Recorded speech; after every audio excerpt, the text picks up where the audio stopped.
के मुद्दे में बात आधार कार्ड के फर्जीवाड़े की। आधार कार्ड को सबसे फुल प्रूफ और ऑथेंटिक दस्तावेज माना जाता है, लेकिन नागौर में एक हैरान करने वाला मामला सामने आया है। जानकारी के मुताबिक करीब 15 पंचायतों में कुछ युवाओं ने पेंशन कार्ड में उम्र बढ़वा ली और पेंशन का फायदा उठाने लगे। बताया जा रहा है कि ये युवा हर महीने 7,41,000 रुपए की पेंशन उठा रहे थे। कहा यह भी जा रहा है कि संशोधन की आड़ में उम्र बढ़वाई गई। बड़ा सवाल यह है कि क्या यह सब बिना मिलीभगत के संभव है? ये तो एक जिले की जांच में बात सामने आई है। अगर प्रदेश भर में जांच हो जाए तो ऐसे फर्जीवाड़े कितने होंगे, इसका अंदाजा लगाना भी मुश्किल है। युवा पेंशन ले रहे हैं। कुछ इंफॉर्मेटिव ग्राफिक्स आपको दिखाते हैं, उसके जरिए आप समझ पाएंगे कि ये मुद्दा, इस पर चर्चा करना क्यों इतना आवश्यक है। आधार कार्ड में उम्र बदलवा रहे हैं युवा, संशोधन प्रक्रिया का फायदा उठाने का प्रयास कर रहे हैं। अब देखिए, युवा भी पेंशन ले रहे हैं। ये कितना अनोखा मामला राजस्थान में इस वक्त चल रहा है, जिस पर आज हम लोग बात करेंगे। संशोधन प्रक्रिया का फायदा उठा करके अपनी उम्र बदलवाई जा रही है और ये आधार में अपनी उम्र को बढ़वा भी रहे हैं युवा, ताकि ये जो योजनाएं हैं बुजुर्गों की, इनका लाभ युवा उठा सकें। कितने लोगों ने ऐसा कर लिया अब तक? नागौर में 674 युवाओं ने ऐसे करके अपनी उम्र बढ़वा ली और पेंशन लेने के लिए बूढ़े बन गए हैं। तो लोग कम उम्र चाहते हैं आजीवन। और यहाँ देखिए अनोखा मामला कि नागौर की 15 पंचायतों में ये फर्जीवाड़ा हो रहा है, जिसमें 674 युवा उम्र बढ़वाकर बुजुर्ग बन गए हैं और 7,41,400 रुपये की पेंशन वो लोग ले रहे हैं। आधार में उम्र बदलवाकर ये काम किया जा रहा है। साथ ही देखिए, अब राज्य में पेंशनधारियों की जो स्थिति है वो आपको समझनी पड़ेगी कि किस तरह से चीज़ें अभी दिखाई दे रही हैं। अब देखिए सवाल क्या है, बड़ा सवाल है, आधार बनवाने में इतना बड़ा फर्जीवाड़ा आखिर कैसे? संशोधन के नाम पर फर्जीवाड़ा क्यों और कैसे हो रहा है? साथ ही बड़ा सवाल ये भी है कि आधार का सिस्टम फुल प्रूफ क्यों नहीं है और क्यों ये दावा किया जाता रहा कि आधार का सिस्टम फुल प्रूफ है?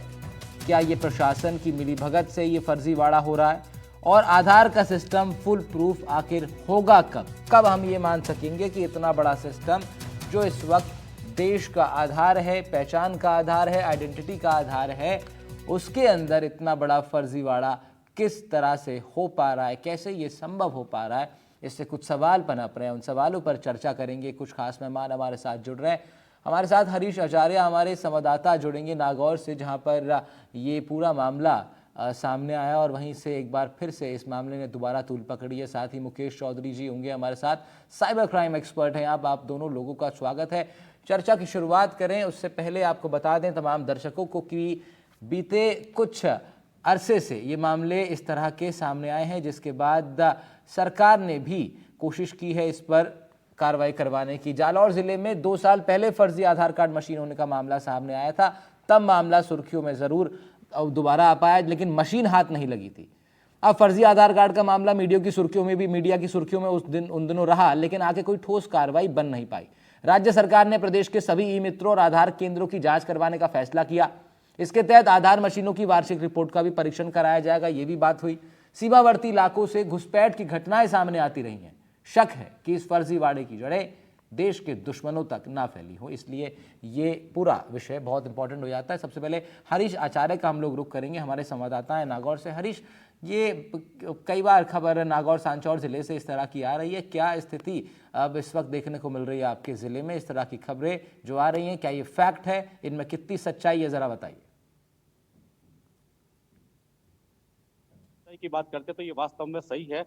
और आज जब हमने इसके अतिरिक्त जिला कलेक्टर जो नागौर के हैं चंपालाल जी जिनकर, उनसे भी बातचीत की तो उन्होंने कहा कि आज शाम तक ऐसी रिपोर्ट आएगी जिससे कि जो गलत आधार कार्ड बनाने वाले हैं और जिन्होंने, अगर कोई प्रशासनिक अधिकारी या मान लो कोई सरकारी अधिकारी ने भी इसमें सहयोग किया है, तो उन सबके खिलाफ एफआईआर दर्ज होने का जानकारी भी सामने आ रही है। तो मतलब सरकार ने जब ये खबर हमारी चली एनडीटीवी इंडिया की और ये खबर जब उनके सामने गई तो उन्होंने इस बात को लेकर बिल्कुल सख्त हुए और कलेक्टर के इसके जांच के आदेश दिए, जिसकी जांच कमेटी बना दी गई और वो अब कार्य कर रही है अपना। और इसी को लेकर आज जो है ये देखा जा रहा है कि शायद हो सकता है कुछ समय बाद में ये खबरें भी मिले कि उन जो गलत आधार कार्ड बनाए हैं और जिन्होंने कार्य किया उनके खिलाफ एफआईआर भी दर्ज हो जाए और ये वास्तव में सही पाई गई है, तभी सरकार और प्रशासनिक अधिकारी इस पे एक्शन लेने को तैयार हुए हैं। जी तो अच्छा हरीश, उन दिनों एक मशीन की भी जांच करवाई गई थी नागौर सांचौर में, कहा गया था कि ये तमाम जो मशीन से इनकी भी जांच होगी, उसमें क्या रहा?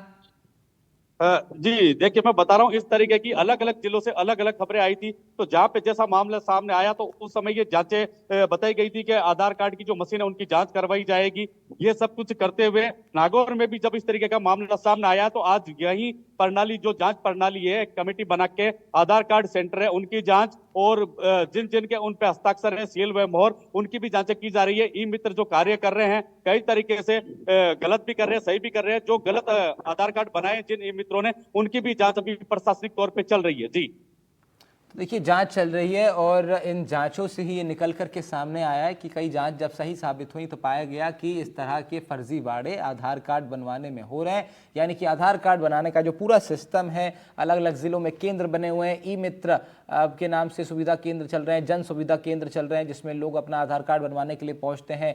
कई जगहों पर BSNL के ऑफिस के अंदर स्पेस मिली हुई है, इस तरह की सरकारी और अन्य ऑफिस में स्पेस मिली हुई है आधार कार्ड बनवाने के लिए। तो अलग अलग ज़िलों में अलग अलग व्यवस्थाएँ हैं। तो कई केंद्र उसमें से ऐसे हो गए हैं जहां पर फर्जीवाड़े किए जा रहे हैं। जब ये बात सामने आई तो निश्चित रूप से ये एक बड़ी चर्चा का विषय बना, क्योंकि आधार कार्ड का जो सिस्टम है वो आपकी पहचान से जुड़ा हुआ है। हमारे साथ मुकेश चौधरी साहब भी हैं, साइबर एक्सपर्ट के नाते से हमारे साथ इस चर्चा में जुड़ रहे हैं। मुकेश जी, मैं आपसे समझना चाहूँगा, अगर आप सबसे पहले शुरुआत में ज़रा आप समझा पाएँ कि आधार कार्ड बनाने का जो पूरा सिस्टम है, ये इसके लूप होल्स कहाँ पे डेवलप होते हैं, कहाँ ये सिस्टम में मौका मिलता है लोगों को कि वो फर्जीवाड़ा कर पाए?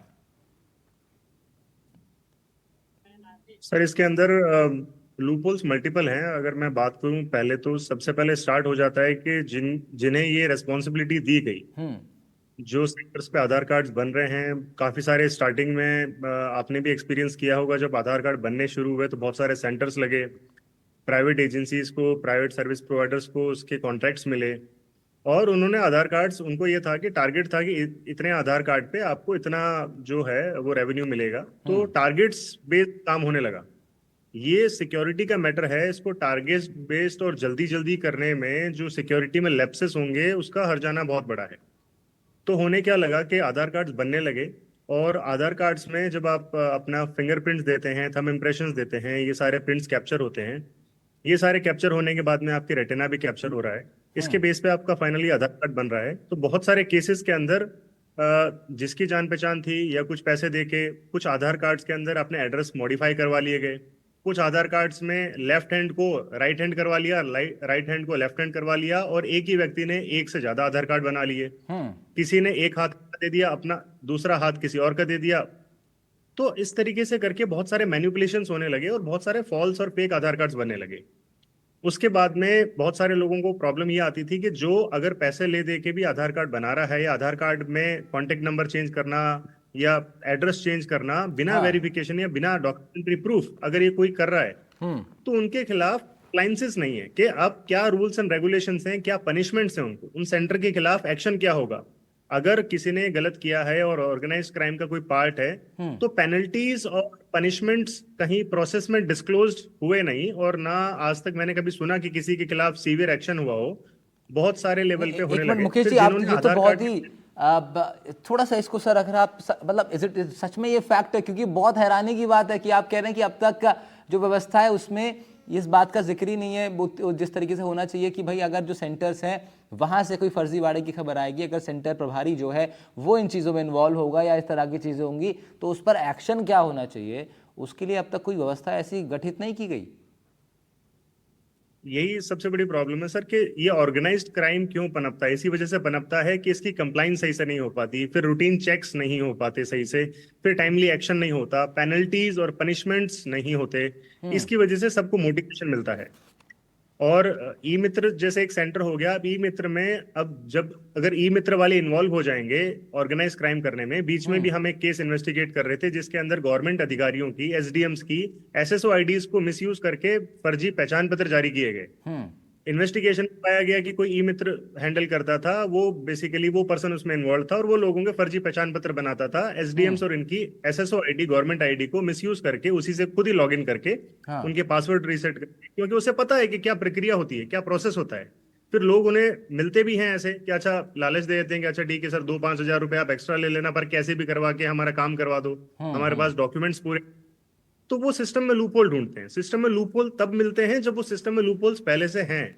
इंपॉर्टेंट ये है कि सिस्टम्स के loophole during security audit identify किया जाए और एक फुल प्रूफ सिस्टम बनाया जाए। ठीक बात, और उसकी ठीक बात, कंप्लायंस ठीक बात। और उसे अपडेट भी किया जाए। बिल्कुल, और साथ ही साथ अवेयरनेस की भी बहुत आवश्यकता है। कहीं पर जब ये जानकारी हमारे पास आती है सामान्य तौर पर, तो फिर आदमी सोचता है कि मेरा तो कोई लेना देना है नहीं, लेकिन कुछ लोग ऐसे भी होते हैं जो कि इस तरह की चीज़ों को अपनी नज़रों के सामने से जाने नहीं देते, उसके लिए संघर्ष करते हैं, उसके लिए तहकीकात करते हैं और अपने अधिकारों का इस्तेमाल करते हैं। हमारे संवाददाता हरीश आचार्य के साथ गणपति जी उपलब्ध हैं, मौजूद हैं, और गणपति जी ने वो बेसिकली आरटीआई एक्टिविस्ट हैं। हरीश, उनसे अगर हम बात करें किस तरह से उन्होंने ये आपको प्रयास किया, कहाँ से शुरुआत की उन्होंने, और कैसे उनको वो पता पड़ा, पहला भनक उनको कहाँ से लगी थी, कब पुख्ता उनको हुआ कि यहाँ पर फर्जीवाड़ा हो रहा है? आपको बताना चाहूंगा गणपति जी हमारे साथ जो गेस्ट है वो पहुंच चुके हैं और मैं अपना जो कैमरा है उनकी तरफ घुमाना चाहूंगा। आप एक बार सारी चीजें उन्हीं से पूछ लीजिए, वो सारा बता पाएंगे आपको। जी जी जी गणपति जी, आवाज आ रही है आपको मेरी? बहुत बहुत स्वागत है आपका एनडीटीवी राजस्थान पर। हाँ जी सर, मैं कह रहा हूं आप एक आरटीआई एक्टिविस्ट हैं, आपने थोड़ा सा आपका अनुभव हम लोग जानना चाह रहे हैं, किस तरह आपने ये जाना कि यहाँ आधार कार्ड का फर्जीवाड़ा हो रहा है? सर, हमने तो सूचना का अधिकार से इसकी रिपोर्ट मांगी थी हरिराम और सिमरी जी। हेलो जी जी जी, बताइए। आवाज आ रही है? हाँ, तो सूचना का अधिकार से रिपोर्ट मांगी तो उन्होंने मेरे को जो प्रमाणित कॉपी दी, उन्होंने वीडियो और ग्रेम साहब ने ये स्वीकार किया था कि इनमें राशन कार्ड में कार्ड छांट की हुई है। और सन 1900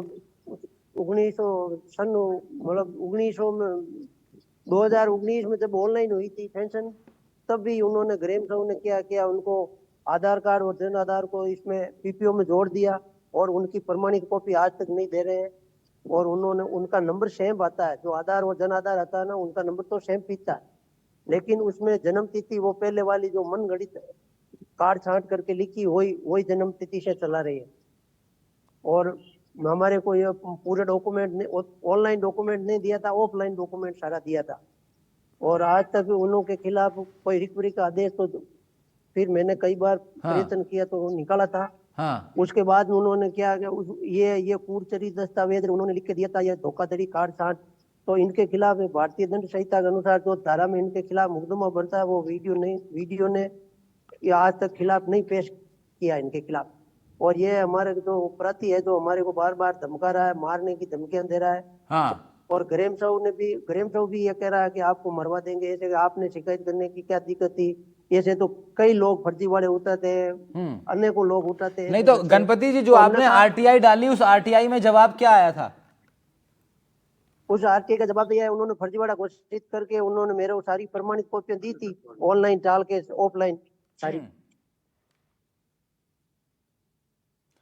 नहीं, उस उन्होंने प्रमाणित करके दिया है, इनको फर्जीवाड़ा घोषित करके दिया है। उन्होंने खुद ने स्वीकार किया है फर्जीवाड़ा है। ये शिकायत फिर आपने गणपति जी, ये शिकायत फिर आपने कहीं पे दर्ज कराई? किसी बड़े अधिकारी, किसी प्रशासनिक अधिकारी के संज्ञान में भी आया ये मामला? है जी, हमने शिकायत विकास अधिकारी को दी थी, नागौर जिला कलेक्टर को दी थी। हाँ। और जिला कलेक्टर के पास मैंने 4-5 बार मैंने पेश होकर के भी लिखित में भी दिया था। तो जिला कलेक्टर ने मेरे सामने आदेश दिया था, मुंडवा एसडीएम और विकास अधिकारी को आदेश दिया था, एक लिखित में उन्होंने साइन करके लिखित में भी दिया था कि इनके खिलाफ एफआईआर, अगर फर्जीवाड़ा पाया गया तो इनके खिलाफ एफआईआर दर्ज करें। तो उन्होंने तो रिकवरी घोषित कर दी और रिकवरी का 10-10 हजार रुपये का राहत दे दिया। इन्होंने 10-10 हजार रुपये जमा करवा लिए और फर्जी एफिडेविट लिखवा लिया। एफिडेविट में उन्होंने तो उसके पास एक जीप है और एक ट्रैक्टर है, एक मोटरसाइकिल है, 10 लाख का खजवाना गांव में मकान है, वो भी उन्होंने छिपा करके एफिडेविट दे दिया और उसको भी वापस उन्होंने स्वीकार कर लिया। फिर फर्जीवाड़ा में उसने स्वीकार कर लिया। तो आपको क्या लगता है गणपति जी, मैं आपसे ये जानना चाह रहा हूं, आपको लगता है कि ये जो अधिकारी बैठे हैं सिस्टम में, इनकी भी मिली भगत हो सकती है? सर अधिकारियों की मिलीभगत बिना तो हो ही नहीं सकता ना। पेंशनधारी तो बिल्कुल। जो कितना भी खिलाफ झूठा कागज ले जाओ, क्या उनको तो नियम और कायदा उनको तो मालूम है ना कि ये पेंशन का दायरा में आता है या नहीं आता है, इसकी उम्र का। अभी एक कहते हैं काट छांट है इसमें, तो उन्होंने काट छांट पे से जैसे डॉक्यूमेंट लिया तब उन्होंने काट छांट देखी नहीं थी, ओरिजिनल से मिलान करना चाहिए था। ये तो कर्मचारियों की सेहत ही तो मिलीभगत से चल रहा है ना हम्म। भाई। ग्रेम अगर असली डॉक्यूमेंट को मिलान करता है तो ये पेंशन गलत पेंशन बनती ही नहीं है। हम्म। ये तो पैसे खा जाते हैं उसी टाइम पे, भोले भाले आदमियों से 4-4 5-5 हजार रुपए पेंशन बांधने के लिए ले लेते हैं, और पर फिर बाद में ये भोले भाले इंसान है वो फंस जाते हैं। गणपति जी, इसमें आपको क्या लगता है कितने लोगों ने अब तक सिर्फ आपके जिले में इस तरह का फर्जीवाड़ा किया होगा? कितने युवा, सर कितने लड़के? हमारे को तो क्या अंदाज, देखो हमारे को तो जो ये दो हरिराम और सिमरी को मालूम था, तो हमने तो इनकी लिखित में दी और उनको दोनों को फर्जीवाड़ा पाया गया। तो इनको तो बाद में ये तो ग्राम सभा से आप लिस्ट लोगे और ग्राम सभा से पता करोगे तो तभी पता पड़ेगा ना कि कितने आदमी फर्जी हैं कितने नहीं है। ये तो ग्राम सभा ही बता सकता है। गणपति जी, ये तो आपने वैसे काम बहुत बढ़िया किया कि आपने आपके आरटीआई के और आपकी हिम्मत की वजह से ये मामला मीडिया के भी ध्यान में दोबारा से आया है और अब हम इस पूरे विषय को, मामले को उठा रहे हैं। आप ये जो आपने जो ईयरफोन लगाए हैं, ये आप हरीश जी को आप दीजिएगा तो मैं उनसे बात करूंगा। मुकेश जी, हाँ जी, ये आप देखिए, आप बता रहे हैं आरटीआई एक्टिविस्ट थे गणपति जी, तो ये तो सीधी बात है कि अधिकारियों की मिलीभगत के बिना तो ये सब चीज़ें हो नहीं सकती ना। आरटीआई मतलब एक व्यक्ति ने अपने अधिकार का इस्तेमाल करके आरटीआई डाल के इन्फॉर्मेशन मंगवा ली, उस इन्फॉर्मेशन में आरटीआई ने बता दिया है कि हाँ ये सब चीज़ें हुई हैं, वो जाकर के इन्होंने खुद जाकर के, हालांकि वो चीज़ ऑलरेडी अधिकारियों के पास तक पहुँचनी चाहिए, उनको खुद पता होना चाहिए कि ये सब चीज़ें हो रही हैं, बट स्टिल इन्होंने जाकर के वो उनको दी है और उसके बावजूद फिर वो जो आरोपी दुकानदार है वो छूट जाता है। तो ये एक जगह दो जगह नहीं है, तो फिर हर जगह यही हो रहा है। ये सर इसका कारण ये है कि जिस तरीके से आप अगर कोई आप प्रोसेस डिजाइन करते हो कि अच्छा ठीक है पेंशन का जो प्रोसेस है कि पेंशन मिलेगा किस तरीके से, उसमें अगर सिर्फ टेक्नोलॉजी पे ही आधारित हो तो या तो आपकी टेक्नोलॉजी बहुत फुल प्रूफ होना चाहिए, और अगर टेक्नोलॉजी लूपहोल्स है तो आपको ये भी पता करना चाहिए कि आप फिजिकल वेरिफिकेशन तो कीजिए कि वो पर्सन एजेड है, यंग है, उसकी एज क्या है और क्या उसने डॉक्यूमेंट्स फॉल्स लगाए हैं, ओरिजिनल डॉक्यूमेंट्स हैं। फिजिकल वेरिफिकेशन में तो चेक्स एंड बैलेंसेस लगाने बहुत जरूरी हैं। आप सबसे पहले डिपार्टमेंट को खुद को देखना होता है कि इस प्रोसेस में हमने जो प्रोसेस डिजाइन किया इसमें लूप होल्स क्या क्या हैं। जी ठीक कह रहे हैं आप, सही कह रहे हैं। और इन तमाम लूपहोल्स के साथ साथ लेकिन एक बात और भी है मुकेश जी कि ये आधार का जो सिस्टम है इसको फुल प्रूफ अगर बनाना है तो कैसे बनाना होगा इसको फुल प्रूफ? क्योंकि साइबर एक्सपर्ट के नाते से आप बखूबी जानते हैं कि बहुत सारी चीज़ें ऐसी हैं जो कि जिससे आपने बात की शुरुआत भी की थी पहले कि भाई लूपहोल्स ऑलरेडी सिस्टम में होते हैं और उसको बस ढूंढ के निकालते हैं ये लोग। तो वो जो लूपहोल्स हैं वो कैसे कवर अप हो सकते हैं, वो फुल प्रूफ सिस्टम कैसे बनाया जा सकता है? सर ये टॉपिक तो बहुत लंबा चला जाएगा, मैं उसको शॉर्ट में बताने की कोशिश करता हूँ क्योंकि काफी टेक्निकल इसके अंदर डिस्कशन हो जाएगा। हाँ, थोड़ा बहुत अगर आप बता पाए। जी, तो आधार वाले सिस्टम में अगर सबसे बेसिक फॉरमोस्ट इंपॉर्टेंट बात तो ये है कि आधार कार्ड जब से बन रहे हैं, और अभी तक भी बन ही रहे हैं आधार कार्ड, बहुत सारे लोगों के अभी भी आधार कार्ड नहीं होंगे, ऐसे भी काफी सारे लोग होंगे। अब वो जब तक बन रहे हैं, अब ये पहली बात तो है कि सरकार को वेरीफाई करने में ही बहुत सालों का समय लग जाएगा कि कब तक ये वेरीफाई होगा कि रियल कितने हैं और फेक कितने हैं आज की तारीख में। तो यही अपने आप में एक बहुत लंबा प्रोसेस है। तो ये प्रोसेस एंडलेस चलता जाएगा जब तक हम एक फुल प्रूफ प्रोसेस नहीं बनाते। जब आधार कार्ड का किसी को कॉन्ट्रैक्ट या किसी को टेंडर दिया जाएगा या कोई सब कॉन्ट्रैक्ट भी होगा आगे, तो उसकी रिस्पॉन्सिबिलिटी, पनिशमेंट्स क्या है, पेनल्टीज क्या है, और वो फुल प्रूफ बन रहा है। लेट अस से मैं अपने दोनों हाथ जो हैं उसका इंप्रेशन देता हूँ, रेटिना दे रहा हूँ अपना, क्या ये प्रोसेस किसी एक कैमरे में रिकॉर्ड हो रहा है, क्या ये रिकॉर्ड हो रहा है, नहीं हो रहा है, कि किस प्रोसेस के चलते ये काम हो रहा है, क्या जिस व्यक्ति को वो सेंटर अलोकेट हुआ था वो खुद कर रहा है या उसने किसी और को सेंटर दे दिया और अपनी रेस्पॉन्सिबिलिटी ले नहीं रहा। काफी सारे सेंटर्स बीच में ऐसे ऐसे पाए गए। हमने साइबर पेट्रोलिंग एक्सरसाइज में काफी सारे सेंटर्स ऐसे आइडेंटिफाई भी किए थे जिसके अंदर रबर स्टैंप से जिसको सेंटर अलोकेट हुआ है उसने अपने रबर पे फिंगरप्रिंट का स्टैंप दे दिया, अब वो सेंटर पे किसी और को दे जाता है और वो कोई भी व्यक्ति किसी का भी आधार कार्ड बना रहा होता है। अब ये जो रेस्पॉन्सिबल व्यक्ति है वो वहां पे है ही नहीं, वो तो बस अपना सेंटर आगे किसी को सबनेट दे दिया, फिर उसने दूसरा सेंटर उठा लिया। तो इसमें बहुत रेस्पॉन्सिबिलिटी वाला काम है, ऐसे ही सबनेट नहीं किया जा सकता। ये सारे क्लॉजेज, ये सारे रूल्स, ये सारी पॉलिसीज पहले तो बने, बनने के बाद में क्या इनकी पालना हो रही है और नहीं पालना हो रही है तो पेनल्टीज क्या लग रही है और कौन कौन जिम्मेदार है, उनके खिलाफ क्या एक्शन और कितने समय में एक्शन हो रहा है। ये बिल्कुल बिल्कुल ठीक बात है आपकी मुकेश जी। लेकिन बड़ी जो चुनौती के रूप में तो ये हमारे सामने ये व्यवस्था जो थोड़ा बिगड़ गई है ये तो सामने खड़ी है। लेकिन एक बड़ा सवाल ये भी खड़ा होता है मुकेश जी कि जब ये इस तरह की जब चीज़ें होती हैं, जब ये स्टार्ट होती हैं, जब इनका इनिशियल फेस होता है, जब आधार कार्ड बनने शुरू हुए थे और जब जब जब नया नया सबको पास पता लगा कि भाई इस तरीके से एक नई व्यवस्था आई है, सबको फ़ोटो खिंचवाना है, आधार कार्ड बनाना है, ये इनिशियल स्टेजेस पर ही मुझे लगता है कि वहीं से अगर पकड़ ठीक बनाई गई होती या वहीं पर अगर जो चीज़ें डेवलप हो रही थी गलत सेंस में दिखाई दे रही थी वहीं पर अगर उनको कवर अप किया गया होता तो शायद एक मजबूत जिसे कह सकते हैं संभावनाएं बन सकती थी कि ये सिस्टम फुल प्रूफ होकर के चलेगा। लेकिन खैर हम लोग जी मैं आपको एक उदाहरण दूं, डीमोनेटाइजेशन के बाद में 2000 का नोट आया। तब 2000 का नोट आया तो मशीन्स प्रिपेयर्ड नहीं थी 2000 रुपीज का जो नोट के लिए स्लॉट्स सॉकेट्स वगैरह जो थे वो डिजाइन नहीं थे, क्योंकि नोट्स के जो अलग अलग साइजेस थे, जब साइज चेंज हुआ तो आपको मशीन में मॉडिफिकेशंस करने होंगे। तो जब कोई प्रोसेस इंप्लीमेंट हो रहा होता है तो आपको एग्जिस्टिंग आपका मशीनरी या सिस्टम क्या है, उसमें कहाँ पे क्या मॉडिफिकेशन चाहिए, वो पहले डिजाइन होता है, डेवलप होता है, फिर उसकी टेस्टिंग होती है, फिर उसके बाद में उसको इंप्लीमेंट किया जाता है और वो भी बीटा फेज में, और उसके बाद में उसका फीडबैक लिया जाता है, फिर प्रॉपर इंप्लीमेंटेशन होना चाहिए। अगर आप एकदम से इंप्लीमेंट कर दोगे, वो भी भारत जितने बड़े देश के अंदर जहां पे पॉपुलेशन इतनी ज्यादा है, तो वहां पे वो कंट्रोल्ड वे में हो ही नहीं सकता। आधार कार्ड के अधिकतर लोगों को ये पता ही नहीं है कि आधार कार्ड को कहाँ यूज करना चाहिए, कहाँ नहीं यूज करना चाहिए। इसको एक नॉर्मल आईडी प्रूफ के जैसे हर जगह यूज किया जाता है। तो ये अवेयरनेस होते होते भी एक सदी का और समय लग जाएगा आई थिंक। नहीं तो मुकेश जी कहाँ कहाँ यूज करना चाहिए आधार कार्ड, आप क्या सजेस्ट करते हैं लोगों को? आधार कार्ड जहां पे मैंडेटरी नहीं है वहां पे यूज नहीं करना चाहिए। प्रेफरेबली होटल्स रेस्टोरेंट्स के अंदर काफी सारे लोग आधार कार्ड यूज कर लेते हैं, जैसे होटल में चेक इन कर रहे हैं आधार कार्ड, हाँ वहां पे आप अपना वोटर आईडी कार्ड यूज कर सकते हैं, आधार कार्ड की कोई रिक्वायरमेंट नहीं है। ठीक है। तो जहां पे फोटो आईडी प्रूफ मांगता है वहां पे पूछना आपका राइट है क्या कि ये मैंडेटरी है। मैंडेटरी है तो अच्छा कैसे मैंडेटरी है, तो ये पूछने क्वेश्चन आंसर पूछने वाला, क्योंकि आपको अपनी प्राइवेसी का रेस्पेक्ट करना होगा। कल को आधार कार्ड किसी के हाथ में लगेगा, कोई इसे मिसयूज करेगा, हो सकता है उसकी कोई कॉपी क्रिएट करके कोई क्राइम भी करेगा, तो आपके खिलाफ अननेसेसरली कोई केस रजिस्टर हो सकता है। ठीक बात है। और जब भी चीज़ें आइडेंटिटी से जुड़ी हुई हों तो निश्चित रूप से लोगों को और ज़्यादा सजग रहना चाहिए। हरीश, क्योंकि ये सीमावर्ती इलाकों में भी इस तरह की जब घटनाएं जब सामने आई हैं तो उससे और ज़्यादा चिंता भी बढ़ जाती है, क्योंकि पड़ोसी मुल्क की कोशिश हमेशा से क्या रही है भारत के प्रति ये हम सब जानते हैं। और ऐसे में सीमावर्ती इलाकों में जब इस तरह के फर्जीवाड़े की खबरें सामने आती हैं तो वो और ज़्यादा चिंताजनक हो जाती हैं। क्या बीते 2-3 साल में जब से ये चीज़ें धीरे धीरे करके सामने आई, क्या प्रशासन कुछ अलर्ट हुआ है? क्या कुछ सुधार आपको अपने ज़िले में दिखाई दे रहा है, प्रशासनिक सुधार?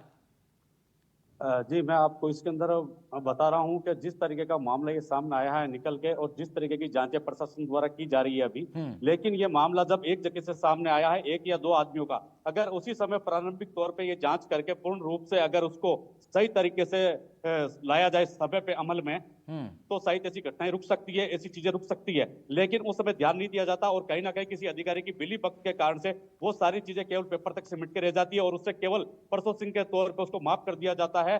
लेकिन ये गलत है। अगर एक को सजा मिलेगी तो उससे 10 आदमी डरेंगे, लेकिन ऐसा होता नहीं है। और अमूमन इसी चीजों को लोग फायदा उठा के उसका कुछ नहीं हो, हमारे भी क्या होना, लास्ट स्टेप पे जो है वो यही रहता है कि उसको माफ किया गया, हमें भी माफ कर देगा, जिससे ये धीरे धीरे इस तरीके से साइबर क्राइम में जो आधार कार्ड और दूसरे जो कार्ड है अपने, जैसे कि पैन कार्ड हुआ, आधार कार्ड हुआ, इन चीजों का लोग यूज लेके और बहुत सारे क्राइम में काम ले लेते हैं। तो प्रशासन अपनी तरह से काम तो करता है लेकिन पूर्ण तरीके से काम नहीं कर पाता, क्योंकि राजस्थान के एक विशेष जगह ये चीज देखी जाती है जहां पे जो अधिकारी होते हैं उनके वर्चस्व भी वही होते हैं, क्योंकि राजनीतिक तौर पे, और जो राजनीतिक तौर पे अधिकारी लगाए जाते हैं तो उसको देखते हुए उनके सरपंच ग्रामीण एरिया में जो रहते हैं वो अपना वर्चस्व का फायदा उठा के अधिकारी को कुछ काम करने नहीं देते, जिसका नतीजा आज आम जनता भुगत रही है। जिनको वास्तव में पेंशन मिलनी चाहिए थी वो तो पेंशन को मिल ही नहीं पाती, और जो पेंशन के पात्रता नहीं है या उस चीज के पात्रता नहीं है वो आज भी इनका फायदा ले रहे हैं, जबकि उनके घरों पर देखा जाए तो लाखों रुपए की जो एसेसरीज धूल खा रही है, जैसे कि गाड़ियां हुई, घर अच्छे बने हुए हैं, खेती बाड़ी उनके, लेकिन फिर भी वो पेंशन का फायदा उठा रहे हैं और इसके बावजूद भी उनकी उम्र पूरी नहीं हुई फिर भी वो बीपीएल के फायदे उठा रहे हैं। आधार कार्ड के नाम पर, दूसरे कार्डों के नाम पर सिर्फ और सिर्फ गवर्नमेंट जो फायदे दे रही है वो ले रही है, जो गलत है। जी बिल्कुल ठीक कह रहे हैं आप हरीश। और इस तरह के तमाम मामले जब से सामने आने लगे हैं तब से लोग ज़रूर चर्चा तो करने लगे हैं, कुछ जागरूकता तो लोगों के बीच में आई है कि हाँ इस तरह की चीज़ें हो रही हैं। लेकिन बात यही है कि लोगों के बीच में जागरूकता आ रही है, लेकिन सरकार या प्रशासन, खासतौर पर जो स्थानीय प्रशासन होता है, वो इन चीज़ों से परिचित होने के बावजूद इन पर कुछ खास ठोस कार्रवाई करता हुआ दिखाई नहीं देता, जो एक बड़ी चिंता पैदा करता है। हरीश, क्या गणपति जी हैं आपके साथ अभी, आरटीआई जी एक्टिविस्ट? मेरे साथ हैं जी, गणपत जी। उनसे एक बार उनसे पूछ लें अगर आप, कि उनके हिसाब से, आप खुद पूछ लें उनके हिसाब से जो उन्होंने ये संघर्ष कर रहे हैं वो जिस चीज़ के लिए, इसमें क्या कुछ उनकी मांग क्या है, क्या कुछ ठीक होना चाहिए, किस तरीके से प्रशासन को ये सब चीज़ें बेहतर कर लेनी चाहिए, क्या सोचते हैं वो? जी सर, मैं गणपत जी से अगर आप कहे तो मैं उनको दे दूं, वो अपने मन की बात बोल पाएंगे इसमें। जी जी जी। हाँ जी, हाँ जी। गणपति जी, हम आपसे जानना चाह रहे हैं कि देखिए आपने इतना प्रयास किया है, इतनी कोशिश आपने की है, और आप टीवी स्क्रीन पर हैं, अभी सब लोग सुन रहे हैं आपको। आप क्या चाहते हैं, क्या सोचते हैं सरकार प्रशासन से कि क्या चीज़ें ठीक कर लेनी चाहिए, किस तरीके से काम करना चाहिए, और ये जो आरोपी दुकानदार हैं इस तरह के, जो ई मित्र वाले हैं, जन सुविधा केंद्र, इन पर क्या कार्रवाई होनी चाहिए? सर यार, आरोपी जो ई मित्र वाला के, तो ई मित्र वालों को तो मैं कह नहीं सकता हूँ। पहला बात तो ये, तो ग्राम सभा होता है ना, वो ग्राम ग्राम का मूल कलेक्टर होता है। उसकी उसकी उसकी अनुमति बिना तो ये पेंशन बनती कैसे है, ये बताओ आप। ये जो डॉक्यूमेंट देते हैं, वो डॉक्यूमेंट को ग्राम सभा वेरिफिकेशन करके देता है, तो वो अपनी असली और नकली डॉक्यूमेंट को मिलान करके बिना कैसे बांधता है, बताओ। ये तो कर्मचारियों की मिलीभगत से ही काम हो रहा है ना। कर्मचारी अगर नहीं चाहेगा, अभी अभी वीडियो ने कह दिया ये फर्जीवाड़ा है, ग्राम सभा ने कह दिया ये फर्जीवाड़ा है, तो यही ग्राम सभा हमारे जो 20 साल से यही है, जो रामनिवास मारू का है, जो ये हमारे यहाँ पंचायत में 20 साल से नियमित बैठा है यहाँ। और ये कांग्रेस का राज था, तब ये कांग्रेस का बहुत, कांग्रेस के पौर में अपना काम चलाता था, और जब बीजेपी का राज आया, ये बीजेपी में चले गए, बीजेपी के राज से काम सहायता कर रहा है। तो यही होता है, यही होता है। देखिए ये भी एक बड़ी समस्या है। ठीक है गणपति जी, शुक्रिया आपका, आपने अपनी अपनी बात रखी, और हमने भी कोशिश की आपकी बात मजबूती के साथ देखिए ये विषय उठाने की। और देखिए यही होता है मुकेश जी की सरकार कोई भी हो, जिस तरह गणपति जी बता रहे थे, पहले कांग्रेस में भी ये हो रहा था, भाजपा में भी यही हो रहा है। तो सरकार कोई भी हो, बहुत ज़रूरत है स्थानीय प्रशासन को सजग होकर इस पर काम करने की, और कानून को मजबूत करके सरकार को भी इस पर ध्यान देना चाहिए। मुकेश जी, बहुत शुक्रिया आपका, आपने तफसील से पूरी जानकारी साझा की, इस विषय से जुड़ी हुई। गणपति जी, शुक्रिया आपका भी, और हरीश आचार्य हमारे संवाददाता जुड़े हुए थे, उनका भी शुक्रिया। तो ये मुद्दा आपका मुद्दा था, और एनडीटीवी राजस्थान पर हर रोज़ 4 बजे आप जनहित से जुड़े अहम मुद्दों पर ये चर्चा देखते हैं। आज आधार कार्ड के फर्जीवाड़े को लेकर हम लोग चर्चा कर रहे थे। आज इतना ही, नमस्कार।